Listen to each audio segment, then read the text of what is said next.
there's some talk that the Commanders might be trading veteran wide receiver Terry McLaurin. Final year of his contract, not happy. Doesn't look like the Commanders want to give him what he wants, those kind of things. Browns beat reporter for Plain Dealer, cleveland.com, Mary Kay Cabot, talking about if Andrew Berry might be making a call to the Commanders about Terry McLaurin. The Browns will always check into anything like that. They will always do that. But I don't get the sense that they're clamoring for a big, high-priced receiver this season. I think if they're going to do something like that, it's going to be next season when they also add potentially their quarterback of the future. I think this year they're probably not going to break the bank on somebody like that. But of course, when a Terry McLaurin comes along, you have to at least consider it. You have to at least look into it, weigh the pros and cons, and determine, what that might look like over the next, 4 years or something like that. So I wouldn't rule it out, but I don't get the sense right now that they're looking to add a big high-priced receiver. Fred, you look at the wide receiving corner, and we've talked about it. You've got Jerry Jeudy and an awful lot of questions. If Deontay Johnson plays and can keep his head and stays motivated, that could be an answer. The question is, how much is it going to cost you to get McLaurin, and how much is it going to cost you to sign McLaurin? Yeah, I mean, that's in the wheelhouse of Andrew Berry. That's one of the things I would almost argue that he's been best at in acquiring players, not so much maybe in the draft, at least early years, especially wide receivers, nor even in free agency. But in trades, he's been good. Amari Cooper, you were willing to just pay him. And same thing, they acquired Jerry Jeudy the same way. Elijah Moore, not so much. He didn't really live up to what they wanted.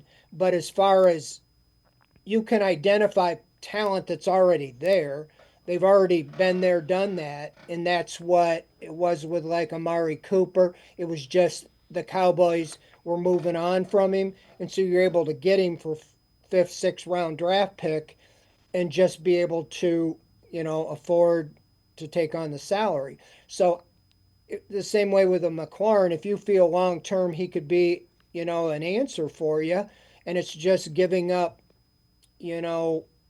lower draft picks and then reworking the deal, I would think that would be what I would be expecting Andrew Berry to do, is look around the league and find teams that are guys like that in the last year of their deal that teams are going to move away from, and you can get them for very little, low round draft picks. You just got to be willing to restructure or take on the contract. The other way would be teams that are deep at receiver that you might be able to get, next to nothing.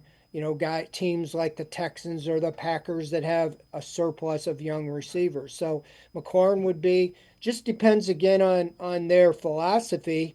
I think they want to get a good look at Cedric Tillman, Jamari Thrash, some of the young guys that they've drafted. But I feel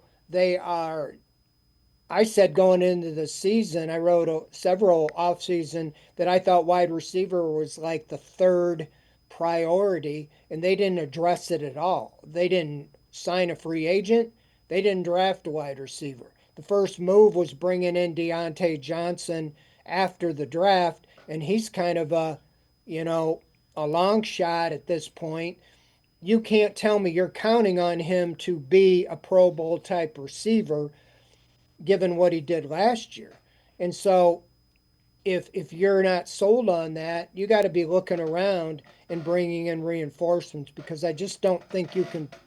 If you're planning on trying to go for it and win this year, I don't think you can totally count on all those young guys as well as Deontay Johnson to all step up at the same time. So I would expect them to be exploring the McLaurin option, other guys maybe even lesser priced wide receivers.